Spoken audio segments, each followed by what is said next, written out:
We're going to talk about a really super hot topic on how to create. I'm not going to just say Facebook. This is really a strategy on pretty much any platform that actually leads to more leads and conversions. Because why else would you be using these platforms for any other reason than to actually go from building brand awareness to creating leads to converting those leads into business, right? There's so much time that we can waste on social media. So welcome. And I want to personally welcome you if we haven't met yet. My name is Gina Tassinelli. I'm the owner and founder of Hype Media and Stylishly Branded, as well as Style Rebel Mama, if you follow me on there. And I love this conversation because it is kind of like what I live for, just fixing messy marketing.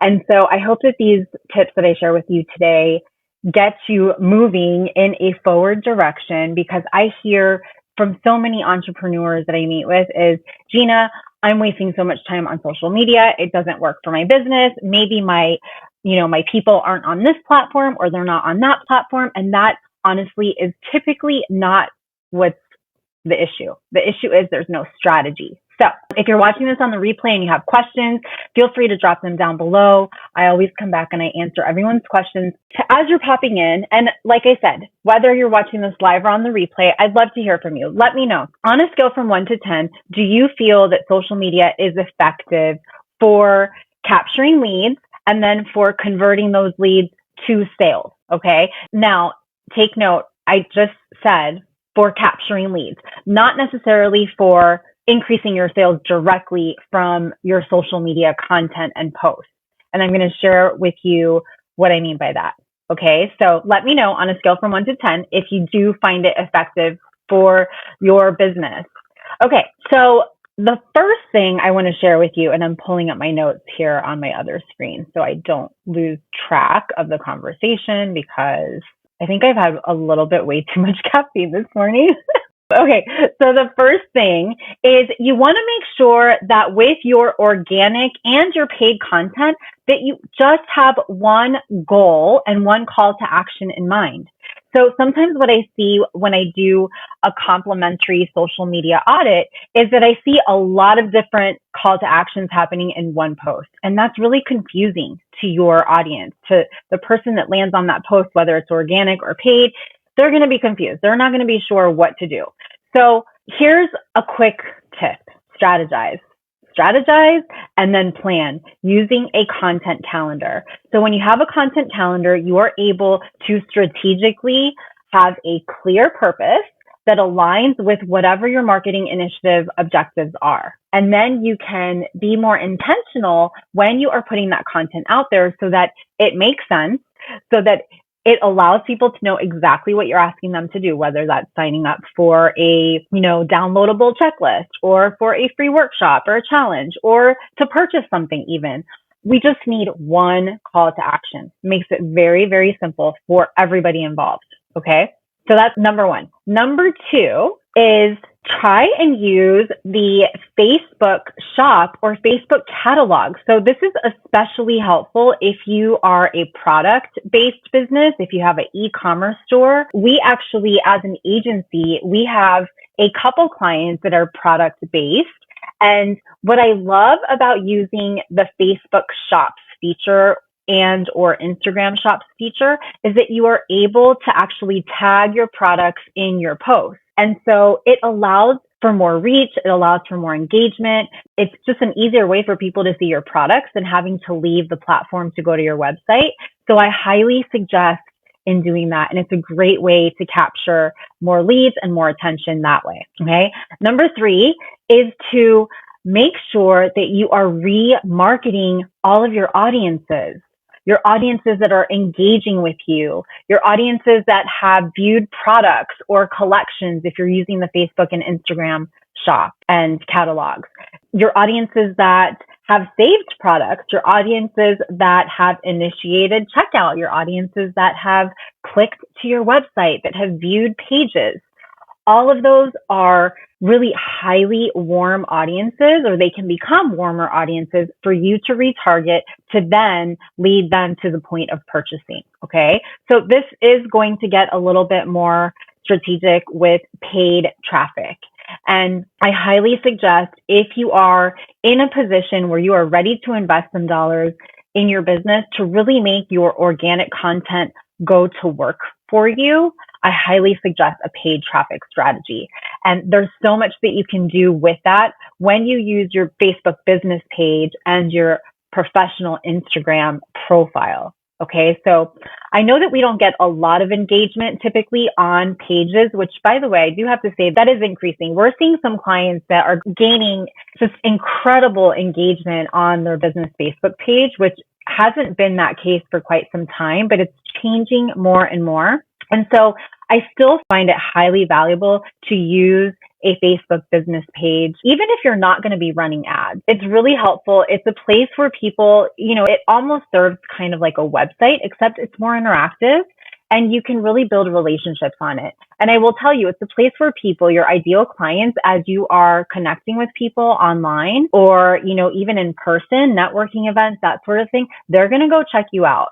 And so you want to make sure that you do have your Facebook business page built, that it's optimized, that you have everything filled in properly, and that you're also putting content up there on a daily basis. Keep it consistent. You can repurpose content from other places. You don't have to recreate just for your page, but keep it consistent and keep it updated, even if you don't find that there is engagement. Okay. And using a paid traffic strategy can really help boost that engagement. I don't mean hit that boost button. That's not what I mean. But what I mean is it can really elevate that engagement for you. Okay. Oh, other places to remarket your audience are going to be by remarketing people that are visiting your website and maybe visiting certain pages of your website, maybe a certain amount of time spent on your website. So in order to do that, you do need to have your Facebook pixel installed. And so if you don't know how to do any of that, and maybe I'm speaking like a different language to you, it's okay. We've all been there. Reach out to an expert. Reach out to me. Okay. I'm happy to help you. All right. Number 4 is you want to also pay attention to the landing pages. So any website pages, landing pages that you are sending traffic to. So maybe you have, a registration page for something, a place where people are opting in. Pay attention to those pages and check out which ones are actually converting more than others. And then you want to promote those. So use ads to add some money to a paid traffic strategy to promote those landing pages, because if they're already converting, get them to convert even more. All right. Okay.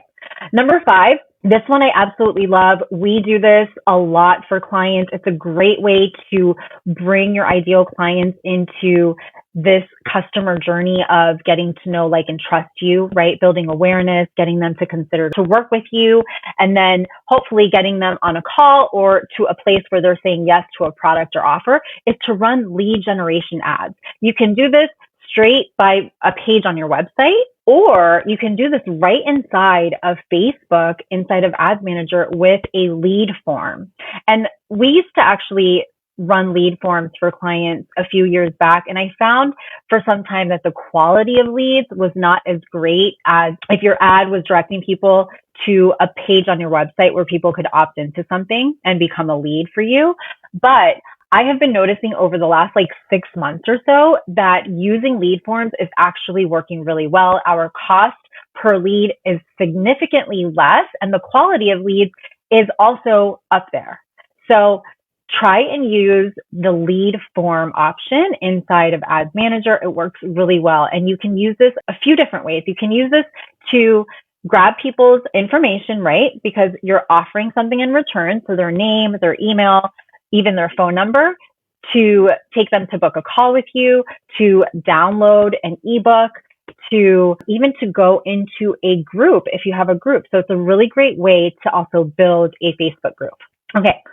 Number 6 is you can optimize your paid traffic strategy by using other forms of creative inside of Ads Manager. So dynamic formats, and also using video. Video is working really, really well.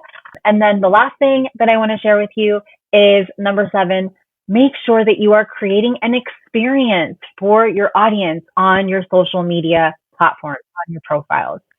By creating an experience, you increase engagement, you increase that connection with them, and it's a much easier way to start to build your influence, to build that credibility, and to have conversations because they are wanting to see more of what you're putting out there, whether that's with video. Hopefully you are using video, or maybe that is with, inspiration. Maybe that's with tutorials. There's just so many different ways that you can create a fun experience for people when they land on your social media profiles. Okay, I'm going to do a really quick recap on building a successful lead strategy that converts. Okay, so number one, you want to make sure that you have just one call to action and that you have one clear goal for your organic and your paid content.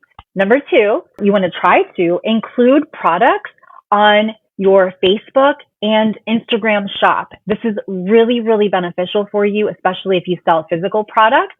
And I will give you one quick tip on this. If you use Shopify, for example, Shopify works really well with Facebook and Instagram. It syncs all your products really easily over to the Facebook and Instagram shop.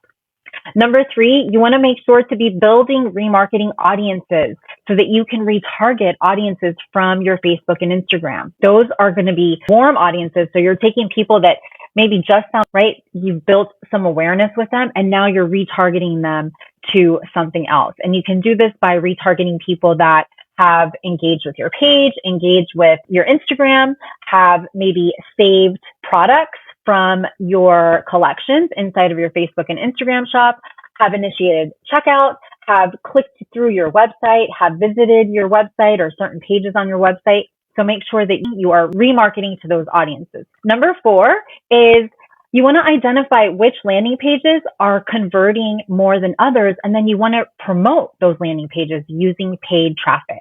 Number five is run lead generation ads. One of the easiest ways to do this is to do it with lead forms inside of Ads Manager as well. And this is a great way to get people to give their information to you, right? They become a lead, but in return, you're offering something of value. So that could be, they could download a free ebook. They could maybe get into a free workshop, maybe get on a complimentary discovery call with you, maybe even go into your free Facebook group, right? So it's a great way to build that Facebook group as well. Number six, use different types of formats and creatives inside of your Facebook ads and Instagram ads. Okay. So especially video. Video is working really well right now. And then the last thing, number seven, is create an experience for your audience so that they come back. They want to hear more from you and it gets them closer to that know, like, trust factor so that they say yes to your offers. I will be back here live next Thursday, same time, 12 p.m. Eastern time. Until then, stay social. Bye, guys.